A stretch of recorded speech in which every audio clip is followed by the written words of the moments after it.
All right, so good afternoon, everyone. I know the post-lunch spot is always the the toughest one, but you guys get to go out and tell your friends what an amazing session this was. Anyway, so my name is Melba Pearson. I am proud to serve as the moderator on this panel on the journey of Mary Jane, the trials, tribulations, and triumphs of the legalization of cannabis. So we have a really outstanding panel, and what I'm going to do, their bios are available in your materials, but I'm going to give each of them about 2 minutes to do a self-introduction of who they are and sort of why they are connected to this industry and where their expertise lies. So of course, to kick it off, again, my name is Melba Pearson. I'm co-chair of the Prosecution Function Committee. I'm also the Deputy Director for the ACLU of Florida, very much focused on criminal justice reform issues and issues of equity. So I'm going to start at the end because ladies first.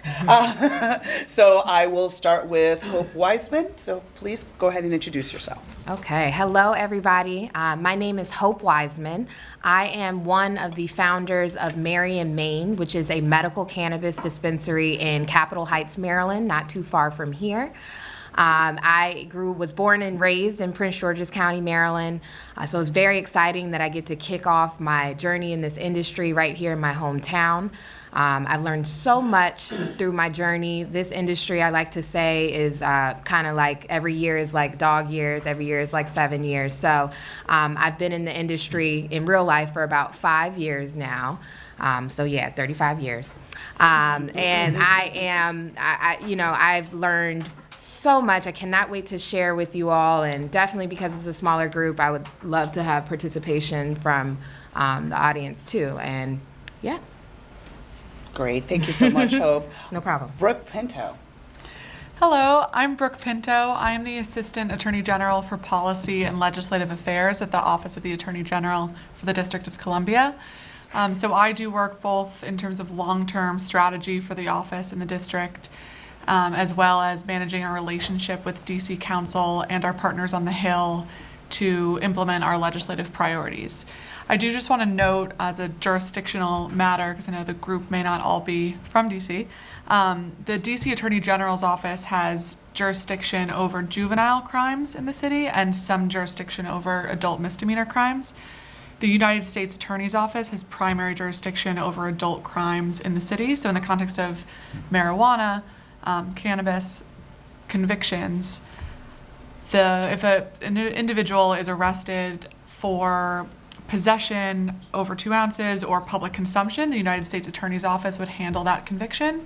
Our office would get involved if it was with a juvenile, or for instance, if a business was illegally selling cannabis, we would be involved in the seizure and forfeiture of the property and the potential removal of the individual's business license. So thank you for having me here today. Look forward to the conversation. Thanks, Brooke. And last but certainly not least, Robert Nikos. Thanks, and thanks for having me. So I'm a law professor at Vanderbilt, and I've spent the last 10 or more years, maybe 70 years in true years. It sometimes has felt like that. I've spent the bulk of that time researching, writing, advising, and teaching on a broad range of legal issues that have been sparked by these state marijuana reforms. Everything from the impact that these reforms have had on Fourth Amendment probable cause determinations, to civil RICO lawsuits brought against the industry, to preemption challenges that have been levied against state reforms. And part of that time was spent recently on an ABA criminal justice task force that got the House of Delegates to adopt some recommendations, and maybe we'll talk about those a little bit later. But I've also spent a large chunk of that time writing this book, which is really the first textbook on marijuana law, policy, and authority. I find this area of law fascinating, but I know it's also daunting. It's daunting for students. It's daunting for lawyers to figure out, how to make sense of this very complicated and ever shifting area of law, as well as business owners and lawmakers as well. So I've spent a lot of time really teaching and devoted to that book to help people make sense of this complicated and fascinating area of law. Great, thank you. So to set the table a little bit, 11 states, as well as the District of Columbia, have broad recreational marijuana cannabis laws.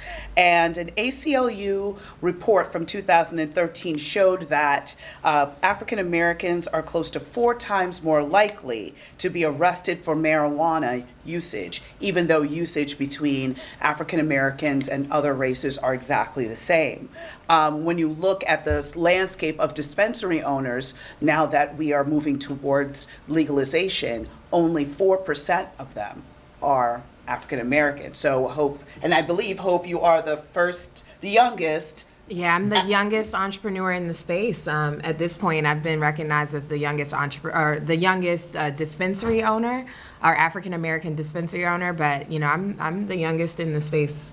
Which Period. is pretty amazing. Yeah. And then also, so as we're continuing to examine our discussion today, the whole question is, as we move towards legalization nationally, what can we do to make sure that we repair the disparities of the past and not repeat mistakes as we create policy moving forward? How can we address inequities? How can we make sure that the people who are unjustly affected by the war on drugs, the war on crime, are now able to be integrated into this process moving forward?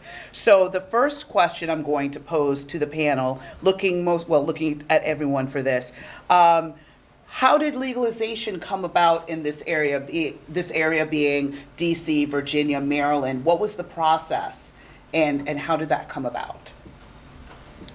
You can. Perhaps I'll start with the District of Columbia, and then you can go the DMV area more broadly. So in DC, the medical marijuana program was legalized in 2010 by the DC Council, which is our legislature here.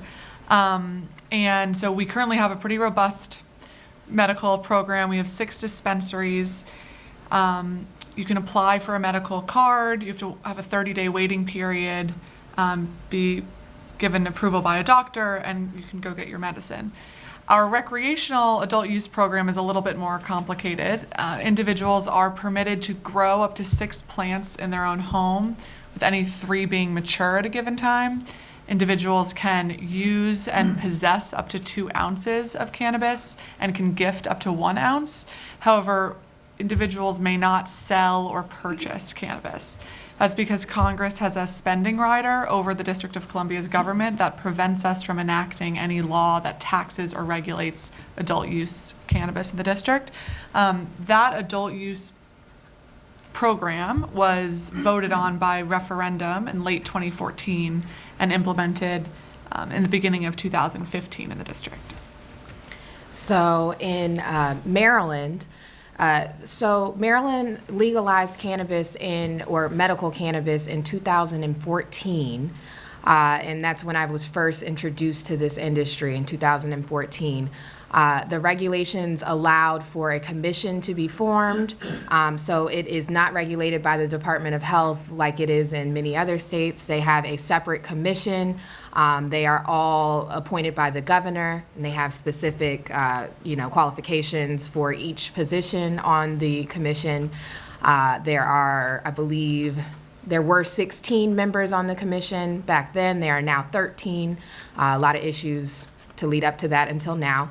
2015, there was an application process for 15 cultivators, 15 processors, and they said 2 dispensaries per senatorial district, as well as any cultivator that was awarded a license could also apply for a satellite dispensary. I think the idea was to have cultivations with dispensaries connected to them. So in 2016, all of these companies were licensed. 15 cultivators were licensed, 15 processors were licensed, and 102 dispensaries were licensed. Cannabis became decriminalized much earlier in Maryland. The actual year is slipping my mind right now, but I want to say around 2010, cannabis became decriminalized in Maryland, where you could have up to 10 grams on your possession, and it would be a fine. I believe it's a $75 fine, and you get a citation. Over 10 grams is still a criminal offense, and it's being treated just like it would be any other way, and I believe that it is still that way today. If you are a part of the medical program, you apply to get your medical card much the same way like it is in DC. There's a list of qualifying conditions. One of the conditions that's kind of like a catch-all phrase in Maryland is that any condition or ailment that the doctor feels as though other treatments have not been effective and that cannabis could be effective. So it's allowed our program to grow and to be one of the most successful medical programs right now that's out. We have over 100,000, about 100,000 registered patients, but over 100,000 patients in the queue. Right now it's taking about 30 days or so to get your medical card in Maryland. DC has reciprocity, so if you have a medical card from another state, pretty much every state that has a medical program, DC will allow you to go to those dispensaries. Maryland does not yet have the same, and there are conversations about adult use happening in Maryland. There's a task force that was formed of state senators and delegates, but I've been hearing that it's probably not going to happen until at least 2021 in Maryland for adult use. And Virginia just licensed their first round of medical licensees, and there are 5 of them. It's for they call it a low THC oil only program, so there will be no flower sales in Virginia. Low THC for them means under, I believe, 2% THC is allowed. And I don't know if we're going to talk about hemp at all, but hemp and the CBD that you're seeing everywhere in the grocery store and the gas station, everywhere, right? That CBD is derived from hemp, and the only difference between hemp and cannabis is that the THC is under a certain threshold, and that is 0.3%. So in Virginia, they will allow cannabis products to have up to 2% THC, which is well over the 0.3 limit. But still not as high as, in medical markets like Maryland and the District of Columbia, we have products that are 90% THC. So that won't be allowed in Virginia. So just actually to follow up on what you mentioned, Brooke, so you have a situation where marijuana is legal under a certain amount, but you're not allowed to buy it and you're not allowed to sell it.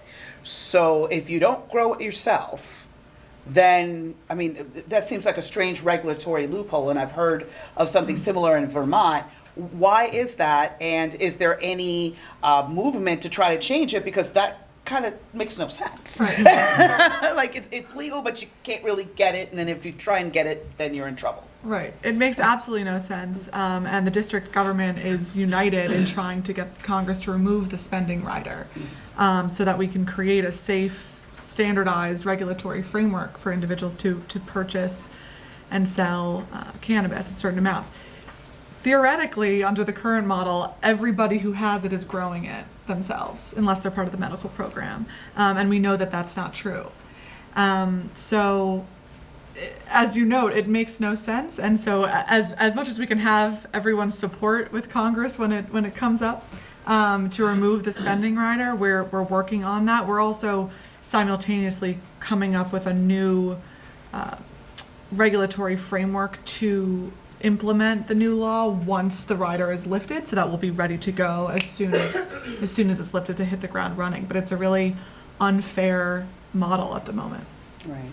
So, Rob, bringing you into this, so how does the whole states' rights concept fit into this, right? So how are states able to legalize, even though federally it's illegal and it's was it Schedule A? Schedule 1. Schedule yes. 1, Schedule 1 narcotic, and you can't get it. Yeah, it's complicated, but to simplify a little bit, it's important to point out three constraints on the federal government that allow the states to do what they've done. One of those constraints is legal. So even though the federal government can ban a broad range of marijuana activities under federal law, and even though we all know federal law is supreme, no one is doubting that, still the federal government can't force the states to criminalize marijuana as a matter of state law. That's a doctrine known as the Anti-Commandeering Rule, and it means that if Congress wants to ban this activity, possession, production, distribution of marijuana, it really has to do so on its own, using its own resources. Now, of course, Congress has done that. It's banned marijuana outright since the early 1970s, passage of the Controlled Substances Act. But for a second reason, that federal ban really lacks bite. And that reason is more practical. It's that the federal government really doesn't have the resources that would be needed to effectively criminalize marijuana on its own. And consider that the states historically, before they started legalizing marijuana under state law, historically the states handled about 99% of all criminal marijuana cases. So if all of a sudden the state says, we're no longer going to handle these cases because we no longer think this is a crime, well, the federal DEA and the federal Department of Justice just don't have the resources to step in and fill the gap. That helps explain why people are willing to flout the federal ban and participate in these state programs. The federal ban, just as a practical matter, lacks enforcement. And the third and last constraint that I just want to point out is more political and helps to reinforce the first two. There's strong and growing support for legalization across the country. More than 60% of Americans nationwide, majorities probably in every state except Idaho and Utah, support full legalization, recreational adult use legalization. Even higher numbers support medical legalization. Now, that hasn't been enough to get Congress to move the needle on federal law and actually legalize the drug under federal law. But there have been some important concessions that the federal government has made towards the states that have eased their path to legalization. The Department of Justice, for example, has publicly acknowledged, at least until recently, that it wasn't going to enforce the federal ban anymore against people who are acting in compliance with state law.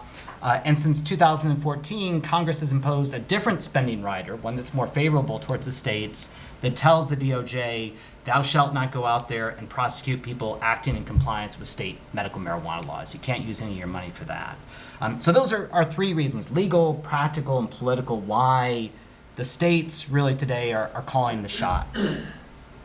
So as we examine the path of legalization in the DC and Maryland area, what are some of the challenges that either you faced as you know, opening your dispensary, or you're faced from the regulatory perspective? And then I want to loop back to Rob to talk about how those challenges that have been mentioned square with the national landscape. So ladies, whoever wants to start. Okay, so as from an operator's perspective, some of the challenges that I believe that all operators experience are, first off, to win one of these licenses, it's a limited license regulatory framework. So there are very few licenses available, and it's an extremely competitive process. So just being equipped with the resources needed to actually put together a package to be awarded a license is very difficult. And then on top of that, access to capital is very difficult because of the federal status of cannabis. We don't have banking access oftentimes. Or if you do have banking access, you're paying very high fees to even have a bank account. And oftentimes you cannot get business loans, loans for real estate. It just becomes very difficult to finance these operations. And because of the high regulatory framework around the industry, it's just very expensive to run one of these operations in general. So you're just experiencing very high, SG&A as a company. And then last, I'd say we also have a tax regulation. So 280E of the Internal Revenue Code makes it so that we cannot write off typical and required expenses of our company. So we are effectively taxed after we can write off our cost of goods sold, but after that, before we write off any employees, our rent, our marketing expenses, all of these things, we're taxed on that number, and it becomes very difficult to operate in that type of framework. Yeah. I would second all of those challenges for the district. And I've spoken about the spending rider already, but I would add another challenge the prosecutor's office face is that public consumption still continues to be illegal. And as we know about all the racial disparities that continue to persist, it's a challenge given individuals are permitted to use cannabis in their private home. Not everybody has a private home. And so folks are still being arrested for using cannabis in public housing, in public parks, and public spaces, and trying to reconcile the problem of the disparate policing going on and also enforcing the current law as it exists has been a challenge for us. So how does that sound to you based on the national perspective that you have on the issue? Rob? No, this is, I think, very consistent across the states. Especially I think one point to get across is that nobody is satisfied right now with the sort of regulatory quagmire we're in, especially the tension between state and federal law. We do have this truce of sorts that's been called. Congress, as I mentioned, has restricted federal enforcement by the DOJ, but there are still lots of obstacles that federal law imposes to the normal operation of this particular industry. Hope mentioned a couple of those. I'll just mention a couple others. The tax and banking ramifications, for example. Everyone who's operating in this industry, they're committing federal RICO offenses. And you may not have to worry about the DOJ prosecuting you for RICO offenses. But one thing you may have forgotten from law school days is that Congress also empowered private entities to bring civil RICO lawsuits if they've been injured in their business or property. So there have been civil RICO lawsuits with treble damages threatened, brought against the cannabis industry in several different states, and there are several more lawsuits pending. Those aren't going away. That the spending rider doesn't apply to private plaintiffs. Also, if you go to the federal PTO and say, I'd like to register my business name, Marion, Maine, with the PTO, I want to get a trademark on it, you're out of luck. Because the federal PTO says it has to be lawful commerce you're engaged in order to register a federal trademark. You're not in lawful commerce. We don't care that the DOJ isn't enforcing it.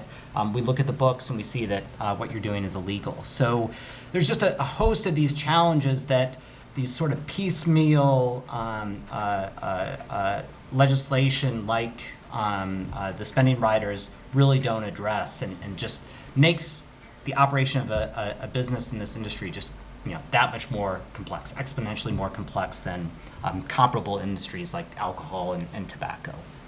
So pivoting back to sort of the racial disparities aspect of it, I have one pointed question that I want to ask about that, but going back to what you said earlier, Hope, when you were talking about how, you can't just roll up to Bank of America and say, hey, I need a business loan, I'm opening a dispensary, right? So where are there sources of funding for people to be able to get into this industry? Yes. And how can people of color, especially who have been unjustly impacted by the war on drugs, how can they, be able to enter the industry, or is it just impossible at this juncture? Yeah, so this topic right here is pretty much what my mission in the industry is to do, is to help minorities find their place in this industry, because I was able to get my foot in the door early enough where I can now pave a path behind me.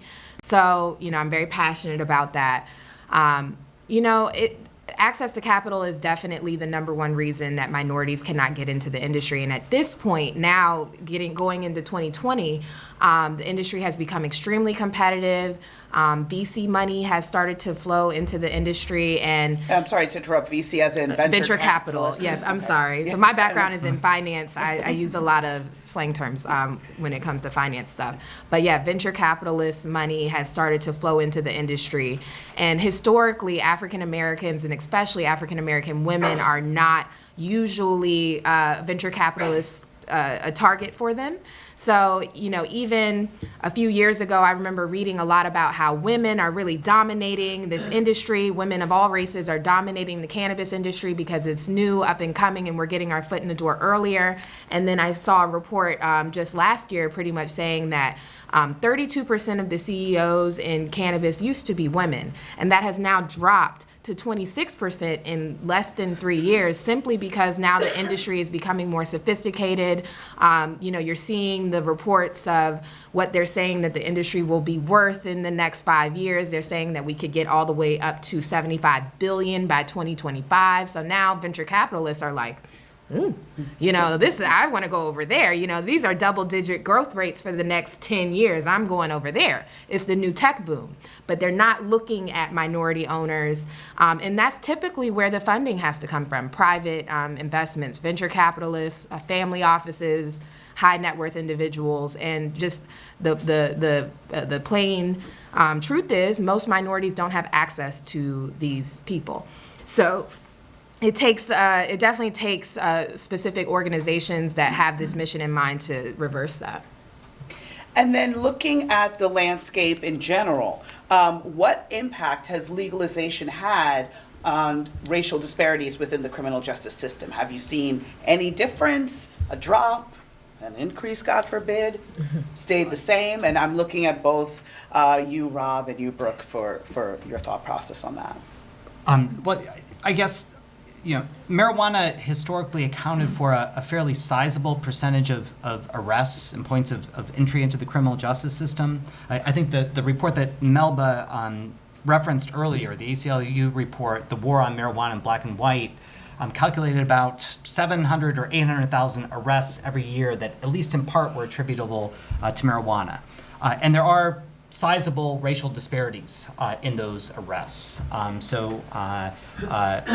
Melba mentioned, African Americans and Latinos are roughly 4 or 5 times more likely than similarly situated whites to be arrested for marijuana-related offenses.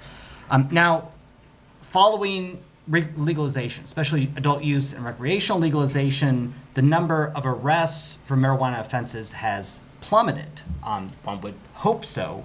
It would be impossible to imagine otherwise. But it's not clear yet whether it's had any overall effect on racial disparities in the criminal justice system. And the reason is we don't know yet what police are doing with that time that they're no longer spending on marijuana. And it shouldn't come as any surprise, but there are lots of other crimes on the books for which there are racial disparities, lots of other offenses that police might turn their attention to that might recreate these disparities. So the hope is still there. We just haven't seen this actually pan out sort of statistically.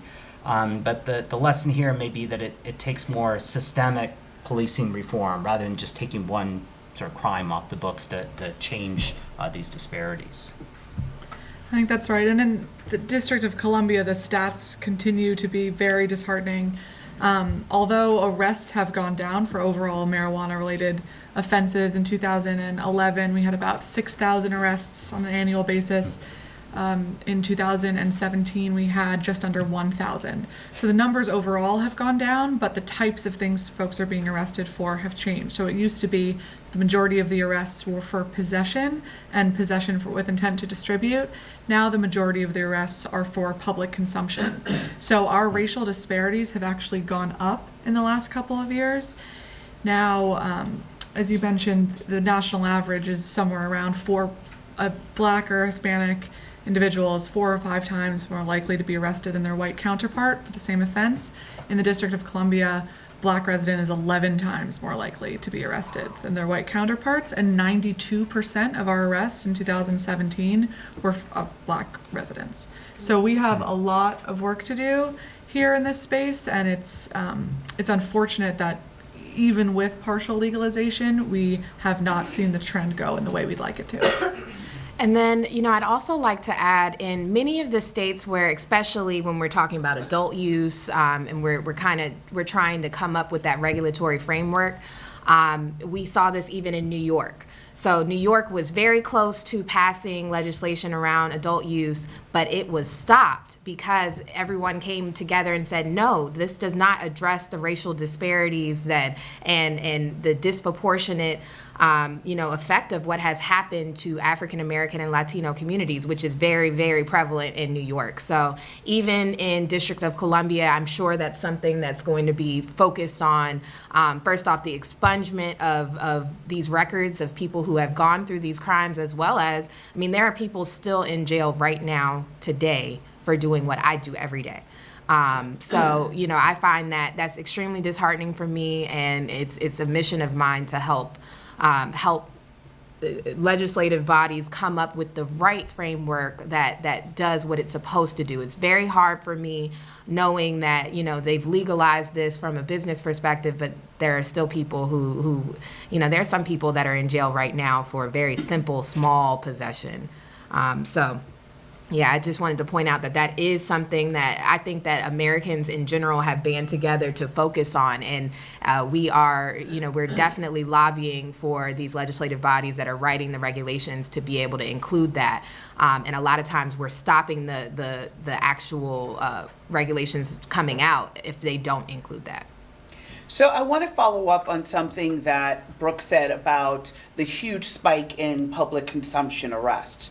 So I just want to explore that a little further. So I'm thinking about how tobacco, like how there was a lot of regulation around you can't smoke in restaurant. Back in the day, you could smoke on the plane, you could smoke in a restaurant, you could smoke anywhere pretty much. And now we've moved away from that because of the secondhand smoke and all of that, and restricted that. Is there a way that we can restrict public consumption without going down the path of criminalizing people? Because I know you could get arrested, I guess, for smoking on a plane, but okay. But I don't remember it being like this heavy criminalization the same way marijuana is. Mm-hmm. So is there some other way that this can be addressed to avoid increasing racial disparities? Mm-hmm.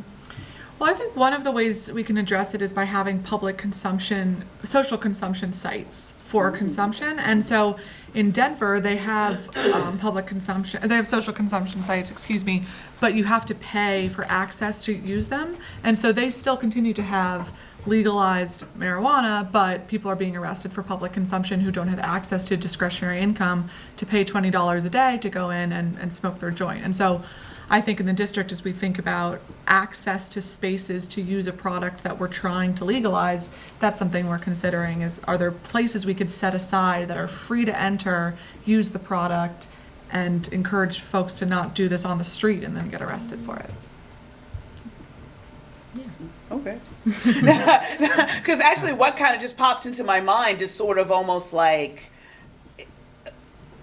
not like the YMCA type of thing, but sort of like a government-owned space where it's basically like come in, smoke a joint, hang out, read a book, whatever, and then that way the public is being served because everyone has access, almost like a library or something like that. Mm-hmm. But then at the same token, you're not having to come out of pocket and pay, and it doesn't have that wealth disparity, like as you were mentioning in Denver. But anyway, food for thought. All right, so moving on to the aspect of convictions, because as Hope you rightfully mentioned, there are people with criminal convictions for doing what's legalized and people are making a ton of money doing every day. So are there currently barriers in the DC and Maryland area to people who have criminal convictions, especially if their criminal convictions are for marijuana or some drug-related crime? And is that being addressed? And then looping back to you, Rob, just kind of, putting a little pin in it, how does that landscape look nationally? Or is there a national movement to address people having convictions being able to work in this industry? Yeah, so for sure, there are definitely implications that we have to address. So, much like any misdemeanor or felony that's on your record, jobs, access to housing, even sometimes your relationships with your banks can be affected. So, we're seeing all these people that have been arrested for very small, I'd even call them petty, cannabis-related crimes, now not being able to get a job. Sometimes, depending on if it was a felony or not being able to vote, not being able to secure public housing. So they are really, it has really, that impact that we talk about on Black and brown communities, I think sometimes it's important to talk about exactly what that means and how it can disrupt an entire family, especially if the head of the household is the one that is experiencing this. So, and then another thing I'd like to point out is also with jobs when you're getting drug tested. A lot of people are losing their jobs because they're either a part of legal medical programs, or they're using from a recreational standpoint, or even sometimes from the hemp industry, because we're still getting down the regulations there, and a lot of farmers don't really understand the growth cycles of hemp, which is actually cannabis, and how there is a point where it gets over 0.3%, and when you extract that out, it might show up on a drug test, even if you're taking what you think are just CBD products. So people are losing their jobs that way. And then also with our gun laws too, that's another thing that is kind of creating this confusion. If you have a carry permit, you should not actually also be able to have a medical card or use adult use cannabis. So we're seeing people have issues there as well. Yeah, those. It's interesting that what to do with prior convictions for marijuana offenses was really a neglected issue among a lot of states that were early adopters of marijuana reforms. I think a number of states, including those early adopters, they've gone back and started to address the issue. What do we do now? It's no longer a crime to possess, sell, manufacture this substance. What do we do about those individuals who are convicted in the past, because it has all these collateral consequences? And there's more and more interest in addressing that issue, sort of let's go back and clean up the book sort of issue. But it's interesting that states are doing this in different ways, and you might think that some are more effective or comprehensive than others. In some states, if you're an individual with a prior conviction, you have to apply to the state, maybe to the court where you were convicted, and request relief from that court.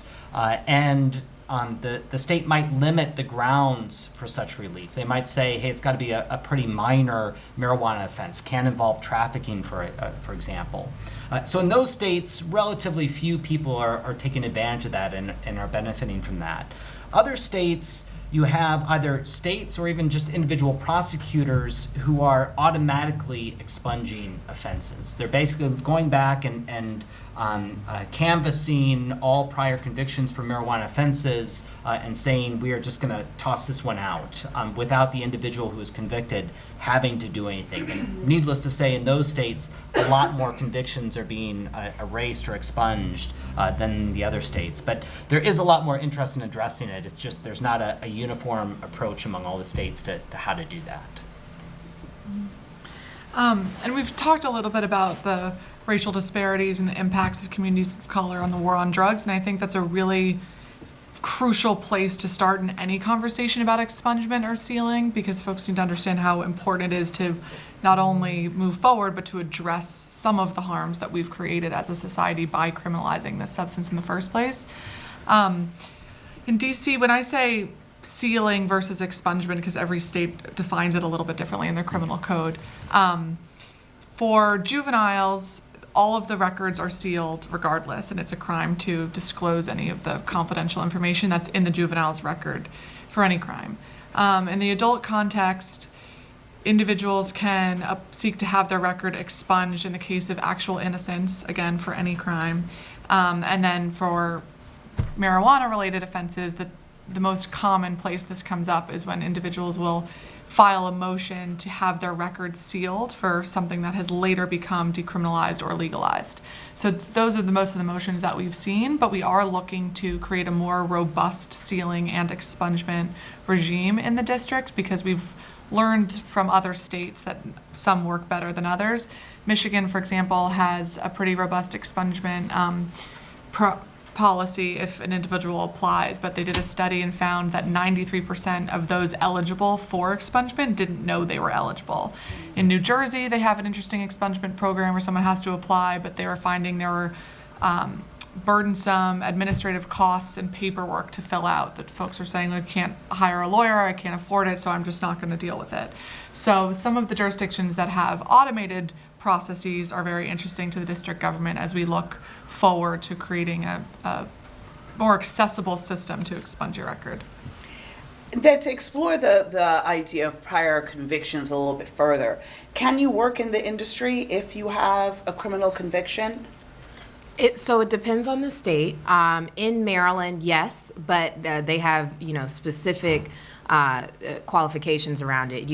It could be a misdemeanor or a felony, but the felonies pretty much, if it was a drug-related crime, it had to be nonviolent, as well as pretty much for felonies, the state has the final say. You would have to probably go before the commission and answer questions, explain the whole situation, so they have the final say. So you can, but you can't. If you have a very low-level misdemeanor, you were picked up for having a joint in your car, yes. If you had a federal RICO case brought down on you, probably not. Yeah, and I'd say that's pretty consistent across most states. Great. So as we move forward in this process of legalization, so we've got 11 states plus the District of Columbia. We know that more states are online. They're looking at it. They're thinking about it. What are some of the major policy considerations that legislators and advocates should be, aware of, thinking of, and discussing as each state decides to move forward with legalization? You want to tackle that one? Yeah. Well, one of the things is how to try to structure your industry. So a lot of states, the states take different approaches to this, and it's manifested in one fashion in their licensing regimes. So there are some states like Maryland that say we're going to have a limited number of licenses. New York is another good example of this, Minnesota, a number of other ones. Let's say we're going to have, 5, 10, 15 licenses statewide. And that makes it more difficult for any one individual to get into the industry and sort of exacerbate some of these issues we've discussed about access to capital and so on, because it's the biggest players, the most wealthy players who are going to get those licenses. Other states, like Colorado, take a very different approach. They say if you meet a set of minimum qualifications and you've got $2,000 and you're a resident of Colorado for the last week, you can get a license to grow and sell the drug. So they're taking more of a free market approach. So you see in Colorado, you've got over 1,000 licensees. And that was true even when they had just a medical system, not a recreational or adult use system. So that's one of the biggest choices is what sort of industry do you want? Do you want a concentrated industry? There are some advantages to that. It's easier to supervise, 15 players rather than 1,000. Or do you want more of a free market system where, if the state calls it wrong, you can worry about an oligopoly. You can worry about that concentration pushing back against future state regulations. Maybe you want a more fragmented market. Well, then you go with the let 1,000 points of light bloom approach, like Colorado. So that's one of the biggest policy choices. Just how do you structure the cannabis industry in your state? Because there are divergent approaches going on right now in the different states. Mm-hmm. Mm-hmm. I think that's right. I also think one of the most important pieces to consider if your state is considering legalization is this social equity component of making sure people can be included in the industry who are otherwise pushed out. We've seen some creative approaches by jurisdictions across the country. To date, Illinois and the city of Oakland are the only jurisdictions that have no interest loans and grant programs, which are starting to pick up, which are great. We're seeing some states have incubator programs to increase access to capital, making sure that other regulatory burdens are lowered. So I think especially if a state is starting from scratch, it's important to include the social equity component at the inception of your legalized program. But for those states who currently have a system, never too late to add it in. Yeah, I second all of that. So I wanted to loop back around because you had mentioned hemp. And so what is the role of hemp in all of this? Is hemp the trailblazer that's going to help marijuana be legalized, nationwide? Is it the fly in the ointment? What are your thoughts on hemp in relation to cannabis, knowing that they're both related plants, but Yeah. So, for me, just studying the plant and studying the industry, I find it so hard to really differentiate them because they are literally the same exact plant. It's just genetics that are different that allow it to, one, to stay under 0.3% THC. And THC is just the only, I don't want to say it's the only psychoactive compound because CBD is psychoactive. It can alter your mood and, it can help with anxiety and depression. So it is psychoactive, but THC is the only euphoric compound that gives you that feeling of being high. So I find it hard to differentiate. I really like when I talk about cannabis to talk about like industrial hemp and then smokable cannabis. To me, those are the differences. But just for all intensive purposes, we've drawn this line in the sand. We have hemp and we have cannabis. Hemp and CBD-derived hemp now has become a booming industry. Like I said, you're seeing it everywhere from your, Target to the grocery store to, 7-Eleven. CVS is even carrying hemp products. So it's a much easier point of entry from a business perspective. They are now putting regulations. The FDA is putting out regulations around the hemp industry. So I believe that we're going to see a lot of companies have to pull out because right now, it's just fair game. Anyone can get a storefront and start selling hemp right now. But there's still a lot of red tape, even around that side of the industry, that people quickly find out. Sometimes it's still not easy to get banking access. Payment processors, very difficult to get a payment processor to work with you, even being a hemp company or an ancillary company related to cannabis in any way. I'd say those are the most glaring issues, but I definitely think that hemp and CBD derived from hemp is a great stepping stone, especially from those people who are not yet ready to venture onto the cannabis side and, might still kind of not really want to, they might still believe in the reefer madness narrative that we have. I find that hemp is an easy way to kind of get people into the industry and understand what it is because CBD is much less scary. It's not as aggressive to the average person. Mm-hmm. Yeah, I think the legalization of hemp at the federal level, this all came in the 2018 Farm Bill, back in December of 2018, where the federal government for the first time made this distinction in the law between cannabis that has high amounts of THC and cannabis that has low amounts of THC. It hadn't really done that before. I think it's there's a phenomena with marijuana law and really all drug law and maybe all criminal law that these criminal laws have been written very expansively. I think oftentimes at the urging of prosecutors to give them some flexibility and make sure that some charge will stick. And there's oftentimes resistance to narrowing those laws. The fear that if you give an inch, you'll give a mile, you'll let everything go. I think that the fact that we've seen this explosion in interest in hemp, and you've got tens of thousands of farmers who are now growing it in Kentucky and Tennessee, places that are not real receptive to marijuana law reform more generally. I think you'll start to see that resistance wear down, and I think people will realize, well, if you allow this, the sky doesn't fall. Maybe if we raise that THC limit from 0.3% to 1% to 2%, as they've done in Virginia, or 5% other CBD states, maybe the sky won't fall, and slowly things will start to change. But I think it's just one step sort of along that path.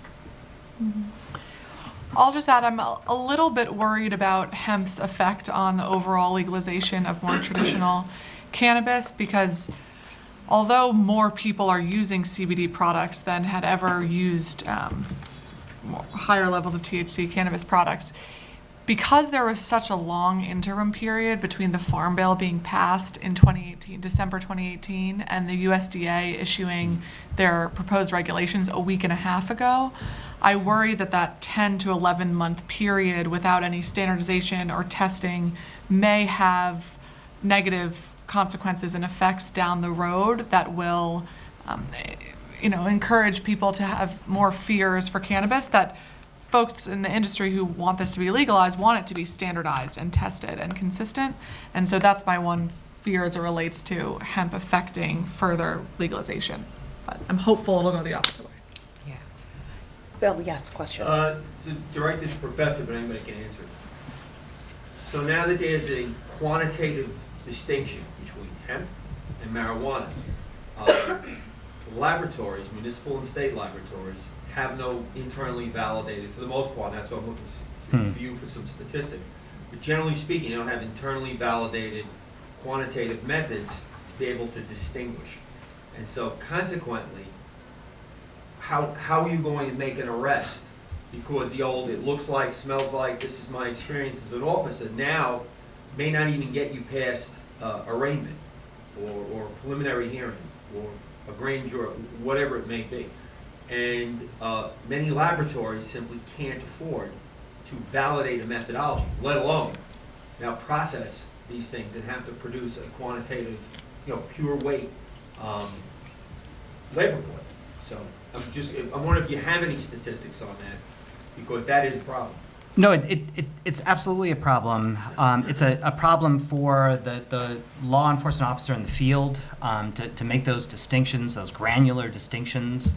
It's tough even for producers, because something that, a cannabis plant that yesterday would test under 0.3%, well, today it might be over 0.3%. So it's difficult on a lot of people. And you're right that labs struggle with this. Lots of state and local labs won't even test marijuana anymore, period. Or at least in very small possession cases, for example. Qualitatively or quantitatively? Qualitative. Well, this would require a quantitative test. I don't think they would. But they wouldn't. Many that were doing it to begin with. Even if they could, they exactly. would say no thanks. One way around that, though, that the states have done is states that have hemp programs will typically issue, like a farmer, a certificate of compliance, saying that, we sent this batch out to a lab, a state-approved lab. They tested it. They found that it met the, under the threshold to qualify as hemp. So if you didn't have that certificate, states might use that. A state law enforcement officer might say, hey, I want to see your certificate from the state ag department. And if you don't have that, I can assume that you are in possession of something that is marijuana and not hemp, and it's on you, sort of a burden shifting device. It's on the possessor to prove otherwise. That's one way of tackling the practical issue, but yeah, this hemp bill just raises all sorts of enforcement nightmares. And I don't think anybody was thinking about that. When they passed the Farm Bill, it doesn't even use the word marijuana in it. Mitch McConnell was very coy in drafting it. It's for Kentucky farmers, and that's about it. Doesn't consider all the other sort of ramifications of it. And, I've seen, so in the past few months, I've seen 2 cases of this. So in New York, there was just a seizure of about 50 pounds of hemp. They had their certificate. They took it all. They took a big picture, all the police officers with all the hemp behind them, that they had a good, huge drug bust. And then the next day had to put out, another press release like, actually, that was hemp and it was legal, oops. And then in California, there was just a huge a seizure of, they said $1 billion of street value worth of cannabis, and I always laugh at when they come up with the street value.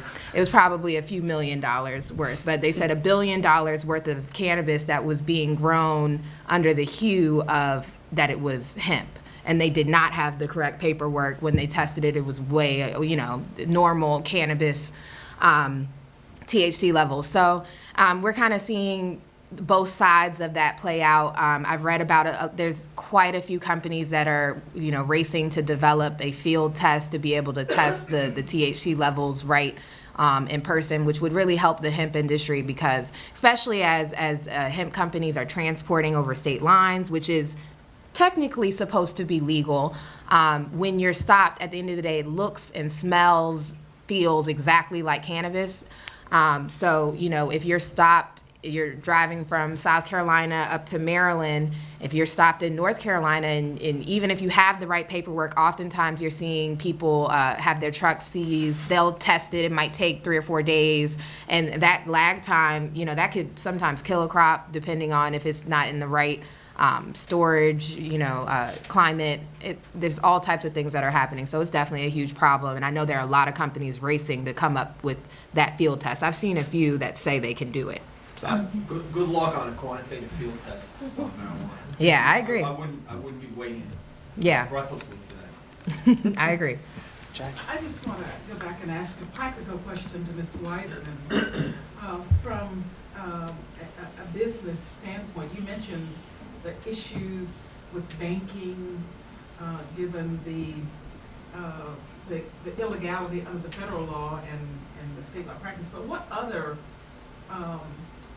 the other primary issues that you face as a business person, given that you're operating this business, which is legal in the state and illegal at the feds, or your product at least is legal? So yeah, I'd say for me, I kind of face 2 buckets of issues. One as a small minority owner in this industry, and then one as just operating in this industry, period. I've had the pleasure of being on some panels with some people that run really large companies in the industry, and for them, some of the issues that they have, their personal accounts have even been closed for receiving money that comes derived from the sale of cannabis. I haven't gotten to that point yet, but I'm sure he's probably getting $2 or $3 million a year deposited in his personal account, so that raises a red flag. And I know that that's something that across the board, even when we were first starting out trying to find a bank, we had multiple accounts closed. And now having banking access, we just pay much higher fees than the average person, sometimes between $1,500 and $3,000 just to have a bank account. A month or a year? A month. So it becomes, that becomes a huge burden. But, on top of that, being a minority, and right now I have 1 dispensary. We're definitely in the process of expanding and scaling. But being competitive in this market, because of the way that right now it's, state by state. So if I want to move to a new state, I will have to win a license in that state, or acquire a license, purchase it, do a joint venture in that state. Just navigating that to become a multi-state operator, as we call them, MSOs, is very difficult. And then you have to operate within that regulatory framework, so it is very difficult to manage all of those things. And me, as an operator that's competing with multi-state operators, and in Maryland there are quite a few, it becomes just very difficult because they are able to raise, right now, cannabis companies are getting almost 10 times revenue valuations. So they're able to raise money, a lot of money, private funding, at really great rates for their company. So these MSOs that have 30 licenses, they are able to raise a lot more money than I am able to raise. And a lot of MSOs are at this point operating at about 200% of their revenue for their expenses. They're taking that loss right now in order to specifically run companies like mine, to the point out of the market, to the point where we have to sell to them at a discounted rate, and then boom, their valuation goes up more, and there's all this pent up value that I believe will be realized. I don't think that this is a smoke and mirrors game. I think that it will all be realized, but it becomes very difficult for the smaller operator to compete. You have to continuously raise money, which means you have to continuously grow. But you can't just grow. You can't just go to a new store and open. You have to get another license. So just navigating all of those things. But that's part of why I love this industry. It's exciting. It's fun, so I'm excited to be doing this for the next 50 years. So I got to ask the $1 million question. Will the feds ever legalized cannabis. And what can we do as attorneys, as taxpayers, as voters, to be able to move that process forward?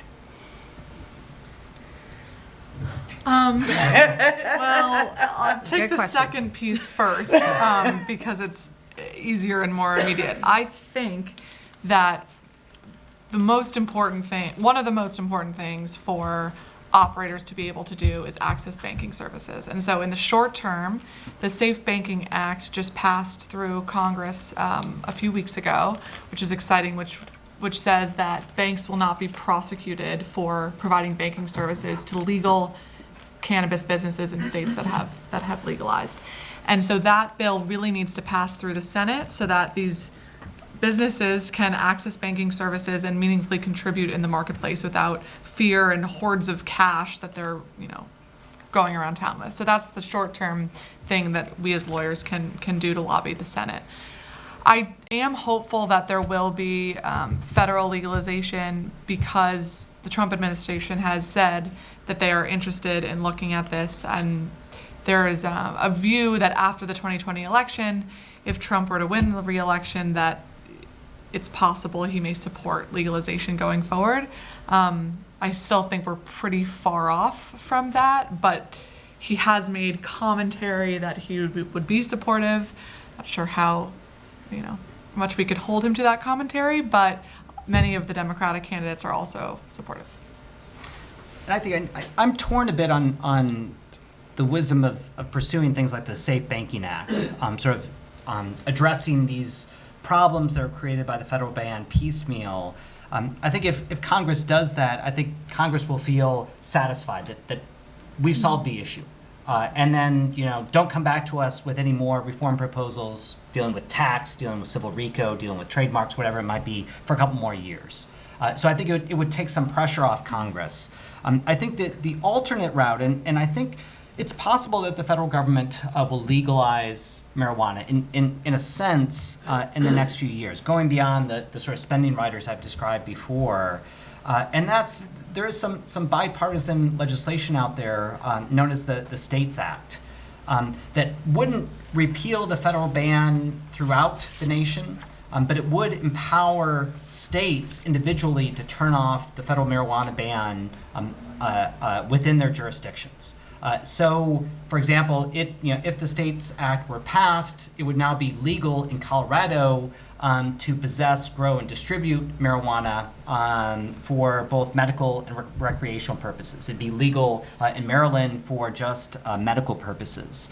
So the States Act is something that I think you could get some bipartisan support for. I think it's likely to pass sometime in the next 3 to 5 years. I think it's more likely than not to pass. I think the way that you can help, I think that the ABA is starting to do its part. I think as I mentioned before, I served as a reporter on a criminal justice task force that issued some recommendations or made some recommendations that the House of Delegates of the ABA adopted and endorsed. One of those was, Congress, you really should pass the States Act. And sort of making the case for that. So I'd encourage you to read those recommendations in the task force report that made the case for them. And maybe what we can do, especially as attorneys, is to publicize that, because I think a lot of times the ABA will do this and get behind something, but it requires some further action. It's not just enough for the ABA to proclaim that this is wise policy, regardless of whether you're a drug hawk or a drug dove. It's a good idea. I think people have to get out the word to members of Congress, especially because, quite frankly, this isn't the fault of the executive branch. It's Congress. Congress passed the ban. Congress likes to shift the blame onto the executive branch and how terrible the DOJ is. I don't buy it. It's really Congress and Congress alone that can fix this, and so that's where to go. I agree. I have nothing to add. Okay, cool. I just want to add Rick's one indication of support throughout the country on those two pieces of legislation. Our office, my boss, Attorney General Carl Racine, led a coalition of bipartisan state attorneys general in support of the Safe Banking Act, which had 38 signatories on it across the country. We also led a letter to Congress in support of the States Act, which we agree is a very sensible approach, and we had 22 attorneys general sign on to that. So that's just one indication of growing support of both of those pieces. Phil, you had another question? Yeah, Professor, in looking at what you studied, is there any data, not anecdotal stories, but data on the driving under the influence? So that's one of the concerns that's always brought up, that there is no test, there's no quantitative. So you got common law driving under the influence, and then you have the statutory. So there are no numbers because there's no way to test for this. I think other than drawing blood, I don't know if there's ever been any numbers on the drawing blood. So And even drawing blood or, a urine test wouldn't work because cannabis stays in your system for 30 days. So even if, that wouldn't work. Well, but if you have a level, it's not that you have cannabis in your system. In other words, I can have alcohol in my system so long as it's below 0.08, I'm fine, or 0.8. So I'm just wondering what's going on in that realm, if anything that you've been able to discern. Yeah, and I'd recommend a great piece by a law professor, Andrea Roth, out of Berkeley, who wrote sort of the history of what she calls the drunkometer, which is how we got to the point with alcohol where we can police it scientifically, and contrasted that with the lack of certainty regarding marijuana, because there are lots of problems. Even if you draw blood, there can be a lot of different marijuana metabolites in your system. Some of those are psychoactive and might suggest impairment, other ones don't. So that is the million-dollar question. We don't have good data either on what's the inappropriate level of metabolites in your system that makes you impaired. In part because THC just doesn't work the same way that alcohol does. Alcohol is very predictable on its effects on everybody. You can't say, hey, I'm an alcoholic and I drink all the time, so I'm not affected by it. It's not true. It affects everyone pretty much the same way. So it's a difficult substance to police. One way that states have tried to handle this is to create two different DUI offenses. One is you have to show actual impairment, which would require showing that someone is beyond a certain threshold. The other one are what I call per se laws, where the states simply say, we're going to take a very cautious approach to this. If you have any amount of this substance in your system right now, you're guilty of driving under the influence if you were operating a vehicle. And that can be too harsh if you count those metabolites that are inactive because they've been in your blood for 30 days. No one would say, hey, you took a drink of beer 30 days ago, you should be arrested. But if you could narrow those laws down to the active metabolites, that might be a way of dealing with it until we get that more scientific test where we can say, hey, this 0.08 whatever is the cutoff. In New York, it's actually three things. One is impaired. So I think you're impaired. The other is we have a blood alcohol content that's quantitative, and then we have a driving under the influence of a controlled substance of marijuana. So once again, you go back to the subjective opinion. I think you're impaired. So I'm just wondering if anything in the states where now that has become an imperative because of the legalization of marijuana, has the ball moved forward? Doesn't sound like it has. Well, because of the federal ban, we still can't do research, even in states. So the States Act would be very important from that perspective because it would allow the states that have legalized cannabis to be able to do the research to be able to come up with those. And that's probably the biggest problem surrounding the industry in general. We don't have research for it because there's one university that has a federal license to do research, and it's the University of Mississippi. They have, everyone that I've talked to in the industry, we have a running joke that that's probably the worst cannabis in the whole country. And that's the cannabis that they're doing the few tests that we have done on, and that no one is focusing on that. So the States Act would help a lot to give us real research, real data. And to follow up on that, and then I see your question.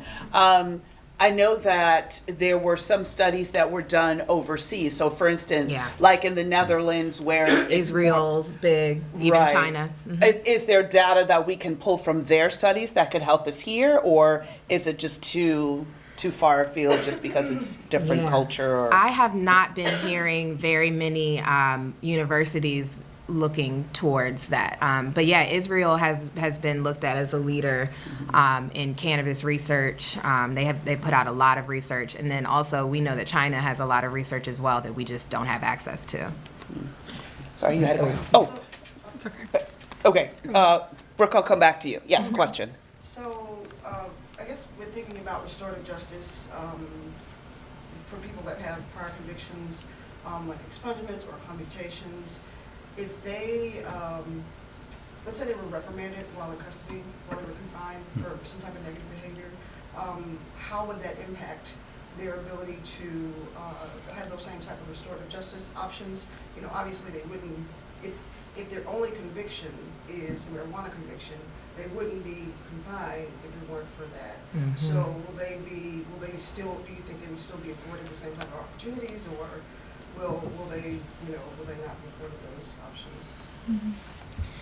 Well, it depends the state and how they wanted to approach it. What we're considering doing in DC is decoupling those offenses, and that would generally be up to the judge.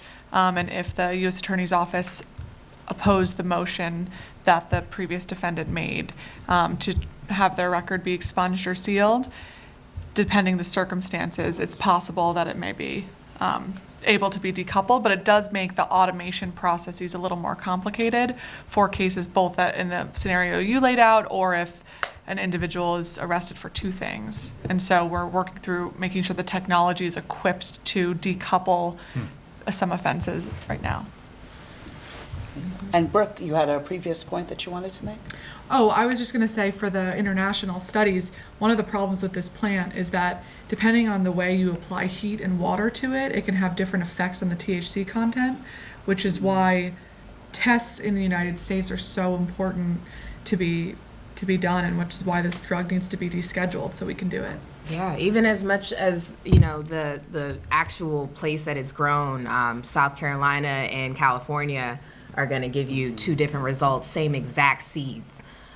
So that's important to note. And then as well, you were getting to this about kind of how cannabis interacts individually in our bodies. We all have something called an endocannabinoid system that was really just discovered in the 90s. So we're still really trying to understand what that means. But pretty much we all have a way that cannabis interacts in our bodies, but it's all different. So the levels that it would show up would be completely different. And that's also why, how the same exact product consumed the same way. So whether we're taking a tincture or we're actually, inhalation and we're actually smoking, we could do the same thing at the same time, and we would have sometimes completely different reactions just because of our internal chemical makeup. Okay. Yeah. I'm just sort of curious from the business perspective. Were you operating a medical marijuana facility? Mm-hmm. Legalization of it, recreational use, are you concerned about how that impacts your bottom line, so to speak? And then when you sort of add to that the prohibition of purchase or sale, it still encourages the illegal market, Right. which still turns around and has an impact on your bottom line. Yeah. So thinking about the recreational legalization, How do what's the I? thinking around that, just from a business perspective? When we look at, so when it goes recreational, that doesn't mean that all of a sudden you'll be able to open up a store anywhere. And especially if we go down the route of the States Act, what'll happen is it'll still be regulated. So in markets like Colorado that went from medical to adult use, what they oftentimes do, and it's about to happen in Illinois starting January 1, a lot of times the medical facilities will have the first option to be grandfathered in to the medical program, and then they issue additional licenses to meet the demand, and they do studies on what the demand would be so that they issue the right amount of licenses. So typically, that's what I expect to happen, like in Maryland, probably in 2021 or 2022, we would get grandfathered in to the recreational program. There would still be a regulatory framework around getting a license. It would still be limited, kind of like liquor licenses.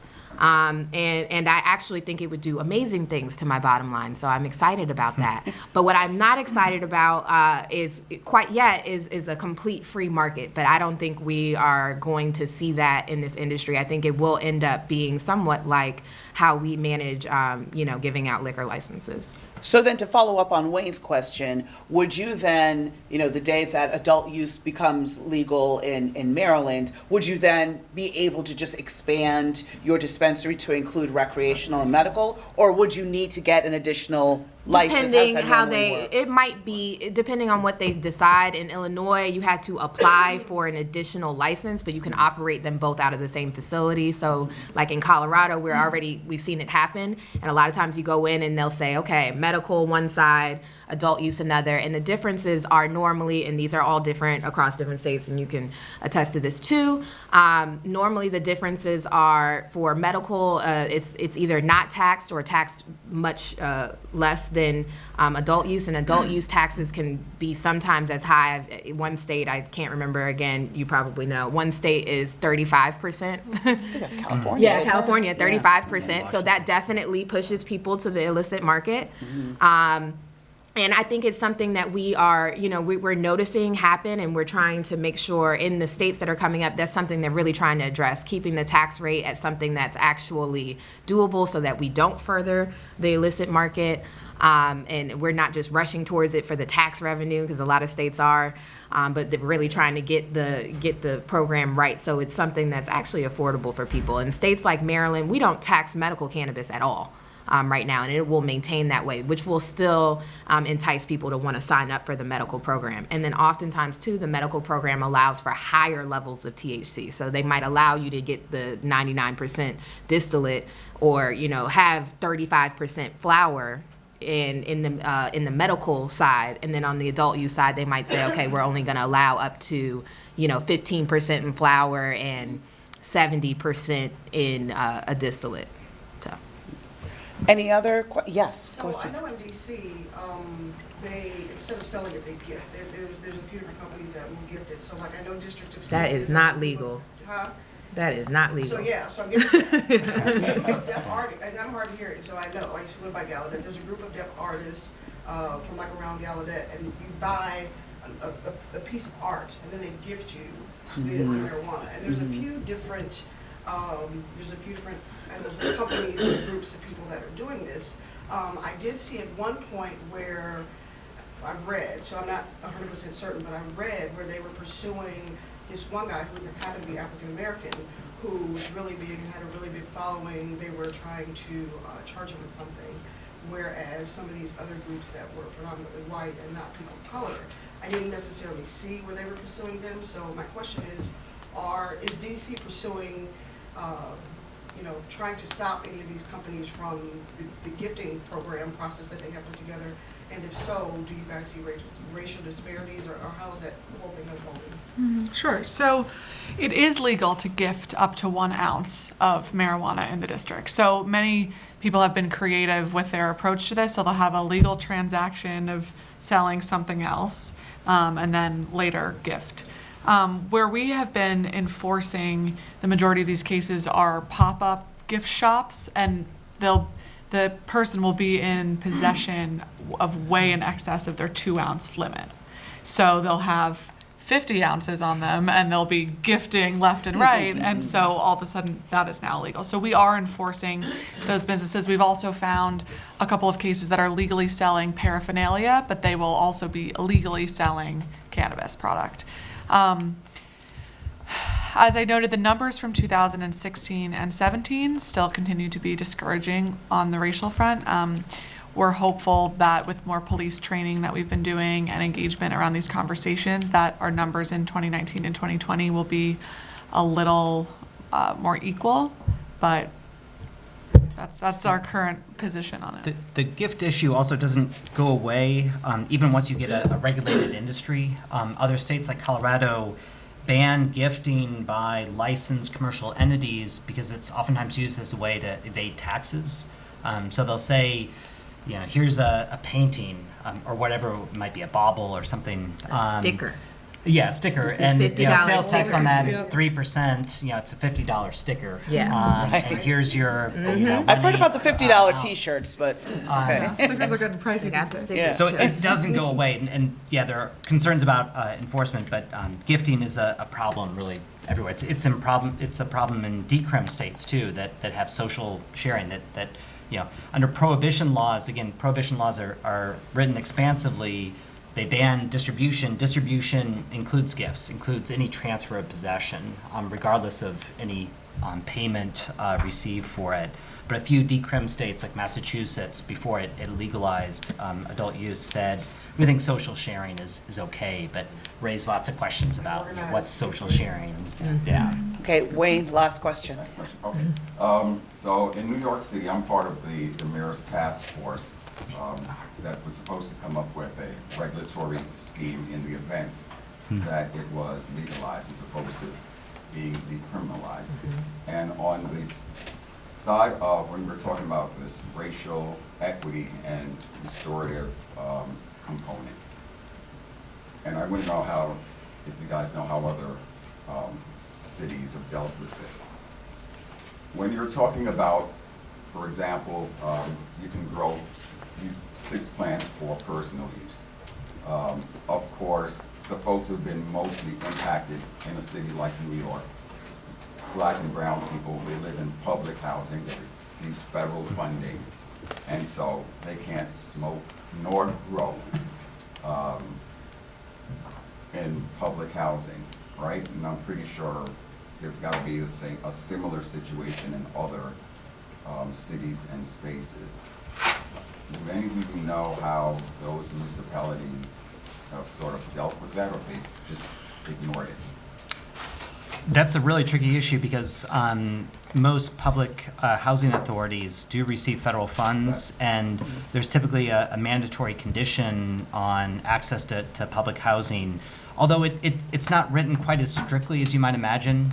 So it doesn't make it mandatory for a housing authority to evict someone for a simple possession offense. Growing might be different. But I would refer you to the FHA has issued some guidance on this issue, where they've talked about how some individuals under state medical marijuana laws try to claim, hey, you have to give me an accommodation to use this under federal law, and the FHA and all federal courts have said, it's not a reasonable accommodation to say that a public entity has to allow you to do something that's illegal under federal law. But I think they also discuss some of these conditions and exactly what the requirements for a housing authority are. But I think there's some wiggle room there, but it is that's one of those tricky situations that won't go away until Congress changes the substantive law. Okay, so before we thank our panelists, Mary in Maine, based in Maryland, so if you have friends who have cards or have a need, make sure to see her. Yeah, even if you don't have cards or they don't have anything, we do free classes, because a big part of this is just education from every aspect of it. So we do free classes, and we just walk people through the process. Even if you don't have a card, you can come stop in. And Brooke, y'all are part of advocating for the States Act, so everyone make sure you're up on the States Act and do your part to help try to push that forward. And Robert has more than one text on this issue, right? Well, just this probably brings back nightmares. I know, like I saw the color, I'm like, It's better than those that you read way back then, Wynn. But I'm always happy to help. I deal with a lot of practicing attorneys and judges and lawmakers and regulators and enforcement officials. So if you've got questions, feel free to contact me. I'm easy to find on the web. And the title is Marijuana Law, Policy, and Authority by Robert Mikos. It's on Amazon, I was gonna say you can find it on Amazon. along with everything else. So please join me in thanking our panelists.